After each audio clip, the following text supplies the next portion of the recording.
जय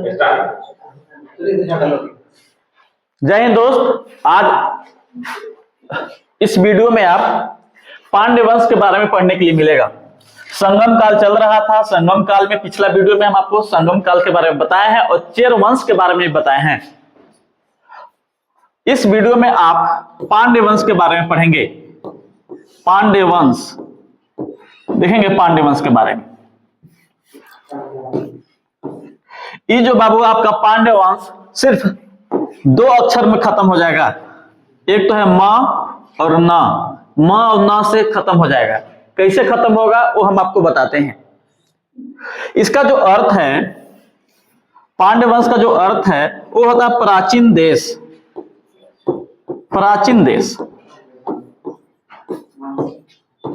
ना।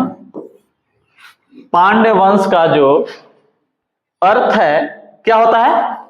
प्राचीन देश। अब देखिएगा कि अगर इसकी जानकारी कहेगा कि पांड्य वंश की जानकारी हमें किससे मिलती है, तो पांड्य वंश की जानकारी बाबू हमें ना मेगास्थनीज के पुस्तक से मिलती है। मेगास्थनीज के पुस्तक के नाम बताइए। इंडिका। क्या नाम है? इंडिका। तो देखिए ध्यान से सुनेंगे कि पांड्य वंश को पूछेगा कि प्रथम जानकारी हमें किस पुस्तक से मिलती है, तो वो मिलता है बाबू मेगास्थनीज के पुस्तक इंडिका से। किससे मिलता है? इंडिका से। देखिए म आया कि नहीं, और हम बता रहे हैं इसकी राजधानी देखिए म से आएगा। इसका जो राजधानी है, पांड्य वंश की जो राजधानी पूछेगा तो म से मदुरै। हम बोले कि 2 अक्षर में खत्म हो जाने वाला है, तो म से क्या हो जाएगा? राजधानी मदुरै। तो इसकी राजधानी कहां थी? मदुरै ना। ये आपका राजधानी है किसका? पांड्य वंश की राजधानी है। ठीक है। दूसरा देखेंगे बाबू, इसका चिन्ह भी म से आएगा। इसका राष्ट्रीय चिन्ह कहेगा कि राष्ट्रीय चिन्ह क्या है, तो म से मछली। जैसे चेर वंश का आप देखे थे कि चेर वंश के राष्ट्रीय चिन्ह क्या था? धनुष। चेर वंश का राष्ट्रीय चिन्ह क्या था? धनुष। अब इसमें जो पांड्य वंश में इसका राष्ट्रीय जो चिन्ह है, चिन्ह वो क्या है? मछली। क्या है? मछली। कहेगा कि पांड्य वंश जो है इसका समाज कैसा है, तो म से मातृसत्तात्मक। इसकी समाज कैसा है? मातृसत्तात्मक इसकी समाज है।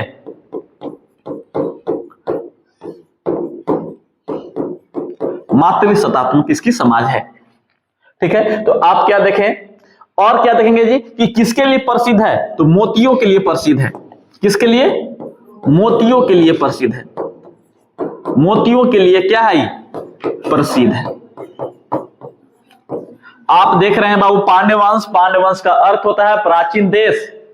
हम बोले हैं कि म से खत्म हो जाएगा, तो इसका कहेगा कि इसका प्रथम जानकारी हमें किससे मिलता है जी?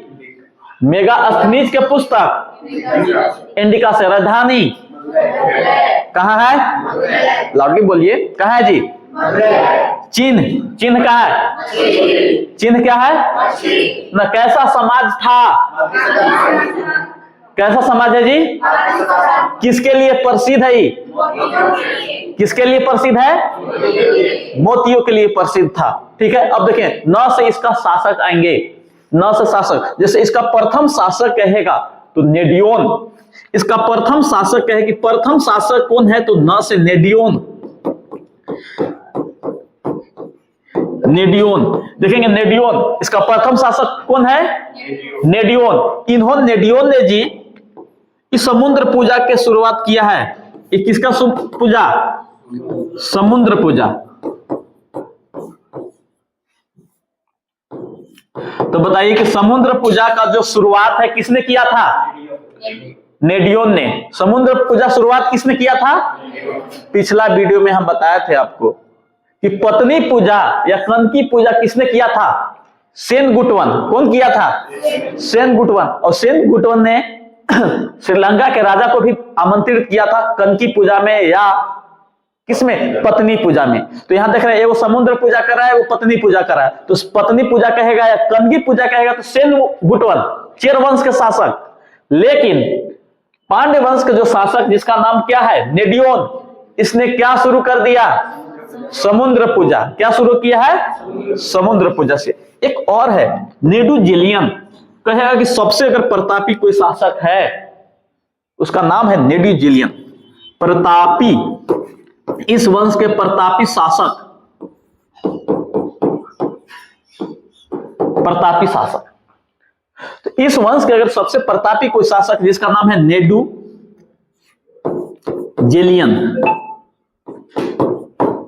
नेडुजिलियन, तो सबसे प्रतापी शासक जी, पांड्य वंश के सबसे प्रतापी शासक कौन है? इसने कहा किया कि तलैया लंगानम के युद्ध में, इसने तलैया लंगानम के युद्ध में चोल के शासक और चेर के शासक और साथ ही साथ 5 अन्य राजाओं को एक साथ हरा दिया। फिर से सुनेंगे, नेडुजिलियन ने क्या किया कि चेर के शासक और चोल के शासक, पांड्य तो पढ़ ही रहे हैं, चेर के शासक और चोल के शासक के साथ साथ 5 अन्य राजाओं को एक साथ हरा देता है। किस युद्ध में? तो तलैया लंगानम के युद्ध में। तो देखेंगे जी, इसका एक युद्ध है 209 ईस्वी में जिसका नाम है, देखेंगे, तलैया, तलैया लंगानम।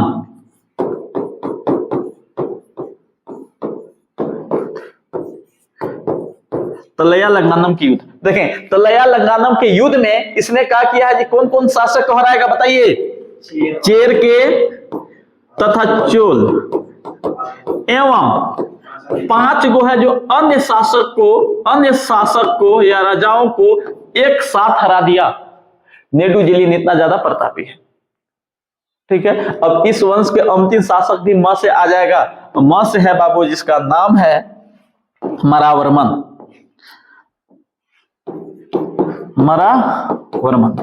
मरावर्मन अंतिम शासक है। तो पांड्य वंश आपका खत्म हो गया। इसी से आपको ज्यादातर क्वेश्चन आएंगे। देखिए, एक बार फिर से आपको रिवीजन करा देते हैं, मेरे साथ रिवीजन करेंगे। बताएंगे कि पांड्य वंश जो है, पांड्य वंश का अर्थ क्या हो जाएगा? प्राचीन देश। क्या हो जाएगा? प्राचीन देश। बताएंगे प्रथम जानकारी, कहेगा प्रथम जानकारी हमें किससे मिलती है?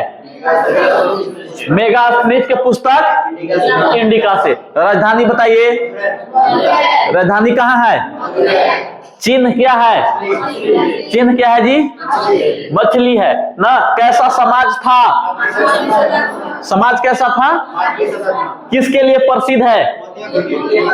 किसके लिए प्रसिद्ध है? समुद्र पूजा का शुरुआत, प्रथम शासक, पांड्य वंश का प्रथम शासक नेडियोन, प्रथम शासक, समुद्र पूजा का शुरुआत, सबसे प्रतापी शासक, सबसे प्रतापी शासक नेडू। कौन सा युद्ध में? चेर, चोल तथा अन्य 5 शासकों को हरा दिया जी? तलैया लंगानम का युद्ध में 209 ईस्वी में हुआ है ना। तलैया लंगानम के युद्ध 209 ईस्वी में, इसमें चेर, चोल तथा अन्य 5 शासकों के एक साथ हराने का उल्लेख मिलता है। अंतिम शासक मरावर्मन, मर गया, मरावर्मन अंतिम शासक बनता है। अब इसके बाद जो आपको पढ़ने के लिए मिलेगा बाबू, चोल वंश। तो चोल वंश जो है 2 चरण मिलेगा। पहला चरण पढ़ लेते हैं ना। तो हम लोग देखते हैं चोल वंश, पढ़ेंगे चोल वंश। फिर से बोलेंगे चोल वंश पढ़ने वाले हैं। बताएंगे आप चोल वंश के बारे में, ध्यान से सुनेंगे। इसका जो अर्थ होता है नया देश, इसका अर्थ क्या होता है? नया देश। इसका अर्थ क्या होता है? इसका जो प्रथम जानकारी है हमें, जो प्रथम जानकारी बाबू हमें पाणिनि के पुस्तक अष्टाध्याय से मिलती है।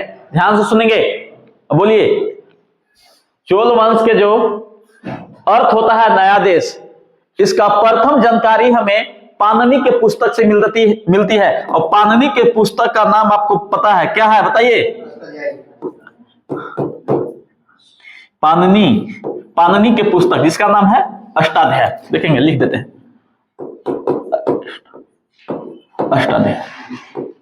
अष्टाध्याय। तो ध्यान सुनेंगे, चोल वंश के प्रथम जानकारी हमें किसके पुस्तक से मिलती है जी? किसके पुस्तक? पाणिनि के पुस्तक के नाम, पाणिनि की पुस्तक का नाम क्या है? अष्टाध्याय। इसका राष्ट्रीय चिन्ह देखेंगे बाघ।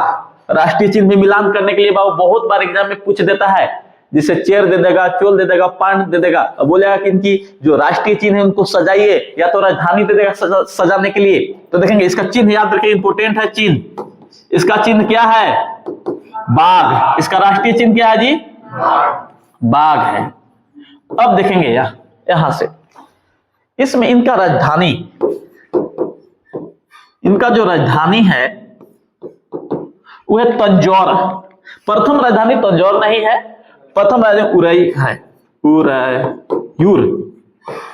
उरैयूर प्रथम राजधानी कहेगा तो प्रथम राजधानी उरैयूर। इससे क्वेश्चन बाबू यूपी पीसीएस में पूछ दिया कि जो उरैयूर है किसके लिए प्रसिद्ध है। क्वेश्चन आया हुआ यूपी पीसीएस में कि उरैयूर जो है किसके लिए प्रसिद्ध है, तो आप इसके लिए बताएंगे बाबू। ऑप्शन में दिया था, देखेंगे कपास की व्यापार के लिए, कपास के व्यापार के लिए बाबू फेमस है ना। तो उरैयूर जो है किसके लिए फेमस है? कपास के व्यापार के लिए। नहीं तो फिर देगा आपको ऑप्शन में सूती वस्त्र के लिए, या तो किसके लिए? सूती वस्त्र के लिए। पूरा विश्व भर में फेमस था सूती वस्त्र के लिए या कपास के व्यापार के लिए, पूरे विश्व भर में फेमस उस समय कौन था? उरैयूर। कौन है? उरैयूर। बताइए कि जो उरैयूर जो है ना, इसकी प्रथम राजधानी थी किसकी? चोल वंश की। अभी जो फिर दूसरा जो राजधानी बनाया, मुख्य राजधानी कहेगा तो तंजौर ना। दूसरा राजधानी या मुख्य राजधानी बोलिए ना, डायरेक्ट बोलेंगे मुख्य राजधानी कहे, मुख्य राजधानी तो क्या बताएंगे? तंजौर। क्या बताएंगे? तंजौर। कहे तंजाउर भी लिख देता है, तो कंफ्यूज होने की कोई आवश्यकता नहीं बाबू ना। क्या लिख देता है? तंजाउर। तंजाउर भी लिख देता है कहीं कहीं किताब में। तो इनके मुख्य राजधानी क्या थी? कौन क्या है? तंजौर है। अब देखेंगे हम इसका एक डेल्टा बड़ा फेमस है, कावेरी डेल्टा। ध्यान से सुनेंगे, एक डेल्टा है जिसका नाम है कावेरी, कावेरी डेल्टा। कावेरी डेल्टा, ये जो कावेरी डेल्टा है यहां बहुत ज्यादा उपजाऊ भूमि है। हम बोले हैं कि दो नदियों के बीच वाला जो क्षेत्र है वो दोआब कहलाता है। क्या कहलाएगा? दोआब। और जो कावेरी डेल्टा है यहां बहुत ज्यादा उपजाऊ भूमि होती है। यहां से एक कहोतिया बड़ा फेमस है ना, कावेरी डेल्टा से एक कहोतिया बड़ा फेमस है। पूछेगा भी आपसे एग्जाम में, कहता क्या है कि जितनी जमीन में एक हाथी लेट सकती है, जितनी जमीन में एक हाथी लेटता है उतना जमीन में कहा जाता है कि 7 आदमियों का जो पेट भरा जा सकता है, इतना ज्यादा वहां के भूमि उपजाऊ है। अरे जितना जमीन में एक हाथी लेट सकता है ना, उतने जमीन में अगर हम किसी फसल को बोए एक बार में ना, तो साल भर में तो 7 गो आदमी खा सकता है, इतना ज्यादा उपजाऊ है। एक कहोतिया फेमस था उसके लिए, कहोतिया है ना। समझ गए? कावेरी डेल्टा के लिए कहोतिया है कहावत। चलिए देखेंगे आगे। अब हम बताते हैं आपको इसके बारे में। इसका जो प्रथम शासक है, चोल वंश के जो प्रथम शासक है, जिसका नाम है उर्वपहरे। प्रथम शासक कहे कि प्रथम जो शासक है, प्रथम शासक जिसका नाम है बाबू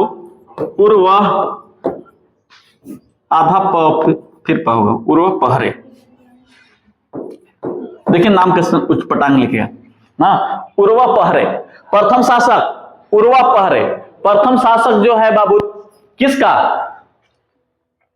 चोल वंश का जो प्रथम शासक कौन है? उर्वपहरे। और सबसे प्रतापी शासक कहेगा बाबू जिसका नाम है करिकाल। देखेंगे अगर कहेगा कि सबसे प्रतापी शासक, अगर आपसे पूछे कि सबसे प्रतापी शासक कौन था, उसका नाम है करिकाल। ये सबसे प्रतापी शासक है ना, प्रतापी शासक, प्रतापी शासक है कौन? करिकाल। इसने श्रीलंका को जीत लिया। किसको जीत लिया इसने? श्रीलंका को जीत लेता है कौन जी? करिकाल। और वहां से कहा जाता है श्रीलंका को विजय कर लेता है कौन? करिकाल। और वहां से 12,000 मजदूर को लाएगा। कितना मजदूर को लाएगा? 12,000 मजदूर को लगेगा। हो गया 12,000, 12,000, 12,000 मजदूर को लाएगा। अब तो और जीरो बैठा दीजिए, हो गया 12,000, हो गया ना। तो कितने मजदूर को लाता है जी? 12,000 को मजदूर को लाता है। कावेरी नदी जो है उसमें बांध बनवाएगा। देखेंगे कावेरी नदी पर क्या बना देगा? बांध। तो कावेरी नदी पर बांध जो किसने बनवा दिया? करिकाल ने। कहां से मजदूर ला करके जी? श्रीलंका से ला करके बनवा दिया। कहा जाता है कि प्रथम बांध माना जाता है, भारत के प्रथम बांध कहेगा तो यही माना जाता है। कौन? कावेरी बांध। कौन बनवाया है? करिकाल ना, करिकाल। ये जो करिकाल से एक क्वेश्चन आपको बार बार पूछेगा, कहेगा कि इसने एक बंदरगाह का निर्माण कराया है ना। इसने क्या किया है जी? एक बंदरगाह का निर्माण कराया जिसका नाम है पुहर बंदरगाह। बहुत बार पूछा हुआ है पुहर बंदरगाह। ध्यान सुनेंगे, कहेगा कि पुहर बंदरगाह का निर्माण किसने करवा दिया? करिकाल ने। कौन करवाया? अरे बहुत बार इंपोर्टेंट क्वेश्चन है, बहुत बार आया हुआ है कि पुहर बंदरगाह का निर्माण कराने वाला करिकाल कौन है? बोलबे नहीं करता है इन लोग। कौन है जी? करिकाल ना। देखेंगे इसको बाबू कावेरी पट्टनम के नाम से जाना जाता है। पुहर बंदरगाह को कावेरी पट्टनम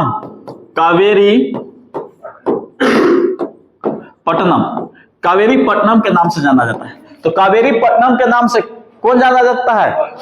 पुहर बंदरगाह का निर्माण कौन किया है? करिकाल किया है। देखेंगे इसके बाद एक योग शासक और है जिसका नाम है एलोरा।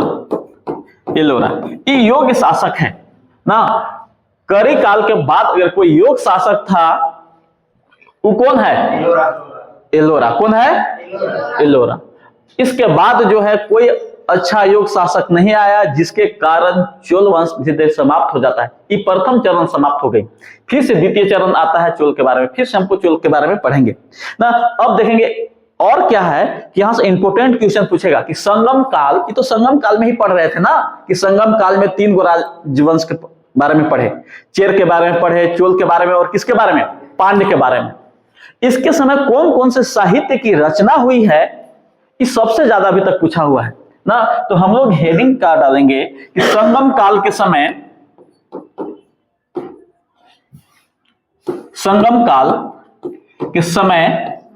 ना साहित्य की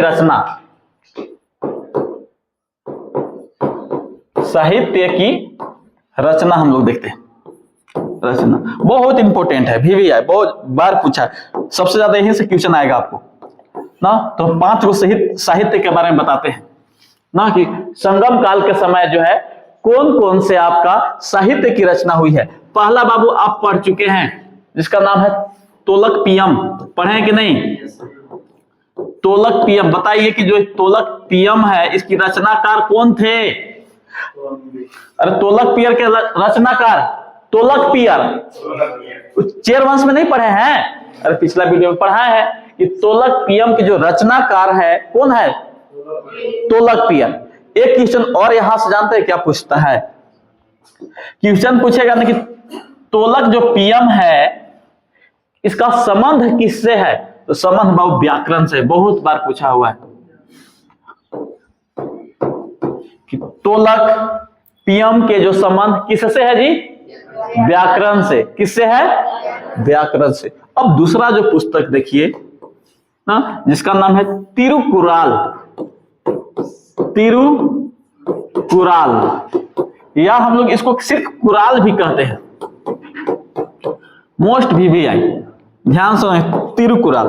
क्वेश्चन आपको यहां से क्या पूछेगा कि तमिल भूमि का बाइबल, तमिल भूमि के बाइबल किसको बोलते हैं जी? तो तिरुकुराल को। किसको बोलते हैं?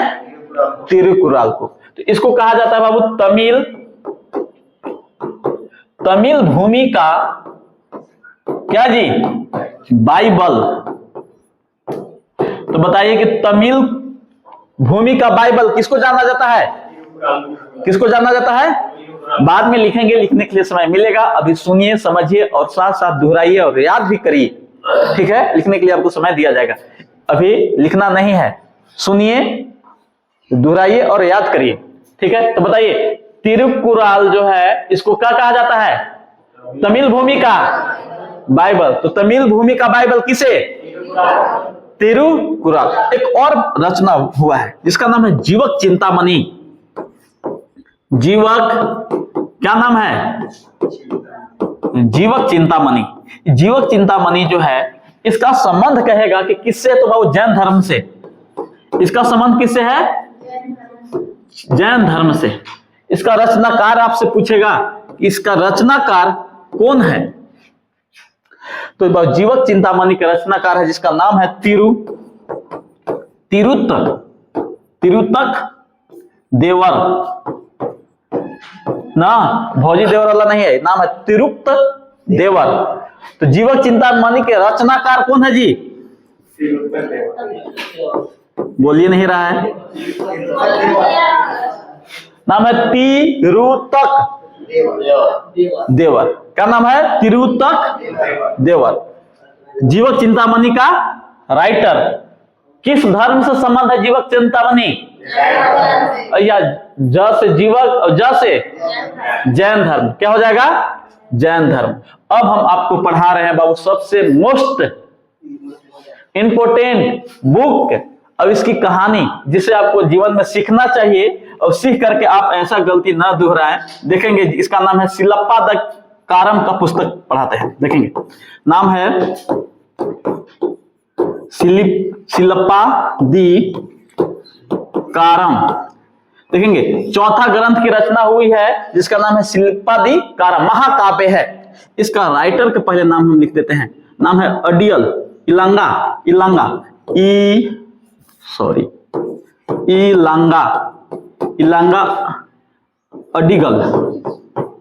अडिगल। देखेंगे, इसका रचनाकार कौन है? इलांगा अडिगल। सिलप्पा दी कारम का राइटर कौन है? इलांगा अडिगल। अब देखेंगे बाबू, इस कहेगा कि किस धर्म से संबंधित है? तो ये भी बाबू जैन धर्म से संबंधित है। किससे संबंधित है? जैन धर्म से। कहेगा कि सिलप्पा दी कारम को क्या कहा जाता है? तो इलियट कहा जाता है। इलियट। तो इलियट के नाम से कौन जाना जाता है? सिलप्पा दी कारम। और देखेंगे, कहेगा कि सिलप्पा दी कारम में नुपुर की कहानी है। नुपुर मतलब समझते हैं? नुपुर मतलब नहीं जानते हैं जी? नुपुर मतलब पायल। इसमें पायल की कहानी है। किसकी कहानी है? पायल की कहानी है। चलिए हम लोग पायल की कहानी को देखते हैं और सुनते हैं और समझते हैं ना। ध्यान से सुनेंगे बाबू, बहुत ही अच्छा आपके लिए सीख लेकर के आएगा सिलप्पा दी कारम ना। रचनाकार कौन है? इलांगा अडिगल। किस धर्म से संबंधित है? क्या कहा जाता है? और किस नाम से? इलियट। क्या कहा जाएगा? इसमें किसकी कहानी देखने के लिए मिलेगी? नुपुर की कहानी। देखिए और बाबू समझिए, अपने जीवन में इसको उतारना भी है। देखेंगे, इसमें बाबू एक राजा है। इसमें एक राजा है और राजा का नाम है बाबू कोलवन। राजा का नाम क्या है? कोलवन, ठीक है। इसकी एक पत्नी है जिसका नाम है कोलवन, ठीक तो है कोलवन। इसकी पत्नी का नाम है बाबू कनगी। पत्नी का नाम क्या है? कनगी। ध्यान से सुनेंगे इसको। हम क्या बोले कि सिलप्पा दी कारम में राजा कोलवन की कहानी है। किसकी कहानी है? तो राजा तो रानी भी होगी। रानी का नाम क्या है? उसकी पत्नी का कनगी। का नाम है कनगी। इसमें बाबू कहा जाता है ये जो कोलवन है इसको एक नर्तकी से प्रेम है जिसका नाम है माधवी। ये माधवी एक नर्तकी है। क्या है? नर्तकी। अरे जो नाचने वाला होता है ना उसी को नर्तकी बोलते हैं, ठीक है। तो कोलवन किससे प्रेम करता है? माधवी से। किससे प्रेम करेगा जी? माधवी से। और अपनी जो पत्नी है कनगी को छोड़ देता है। ध्यान से सुनेंगे, अपने पत्नी कनगी को छोड़ करके किसके पास चल गई? नचनिया वाला के पास। नचनिया का नाम क्या है? माधवी। इसके पास चल गई। अथाह सुंदर है, सुंदर ही नहीं, अथाह सुंदर है। कितना सुंदर है? और कहा जाता है कि बाबू सुंदरता जो है ना, आदमी को क्या बना देता है? पागल बना देता है। हाँ, अब देखें, ध्यान से सुनेंगे। राजा है, कुलवन है, धन दौलत है, सामंत है, बोल सकते हैं ना। ये कहा था सारा जो इसका संपत्ति है ये माधवी पर लुटा दी। इसका सारा संपत्ति किस पर लुटा दी? माधवी पर लुटा दी। पैसा बेचारा के पास खत्म हो गया, गरीब हो गया। अब कहा जाता है कि जब पैसा लुटा दिया तो क्या छोड़ दिया? ये जो है माधवी किसको फिर छोड़ दिया? कुलवन को। और पैसा खत्म तो नाचने वाला खत्म। रही बात है ना, नचनिया तो पैसा ही नहीं तो खत्म, सारा पैसा तो लुटा दिया माधवी पर। हो गया बेचारा गरीब, और गरीब हो गया तो छोड़ के चल गए। अब एक बात बताइए, इसके पास क्या ऑप्शन है? कि फिर अपने पत्नी के पास जाता है। अरे पत्नी ही की जो अपना लेती है ना। पत्नी बोलती है कोई बात नहीं, गलती हो गया, चलिए इसको माफ करते हैं। हम लोग क्या करते हैं कि पुनः व्यापार करते हैं, और पुनः फिर से हम लोग क्या शुरू करेंगे? बिजनेस। अब क्या हुआ, ध्यान से सुनेंगे। ये तो चल गई छोड़ के, माधवी चल गई ना। ये आया किसके पास? कनगी के पास। ये कनगी जो है कहता है टेंशन मत लीजिए, हम लोग फिर से क्या करेंगे? जीवन की शुरुआत करते हैं। जीवन को शुरुआत करने के लिए बाबू, व्यापार करने के लिए क्या चाहिए? पैसा। क्या चाहिए? पैसा। तो पैसा कहां से आएगा? सब तो पैसा खत्म कर दिया ही। कहा जाता है कि इसके पास एक पायल है, कनगी सोने का पायल है। कनगी के पास किसका पायल था? सोना के पास। जब भाई लड़की लोग जो गहना बड़ा ही छुपा करके रखती है, सहेज करके रखती है, तो बोला कि चलिए इसी को बेचते हैं। ये पत्नी बोली कनगी कि जाइए आप बाजार जाइए, क्या करिए? बेच के लेके पैसा आइए, फिर हम लोग बिजनेस शुरू करेंगे।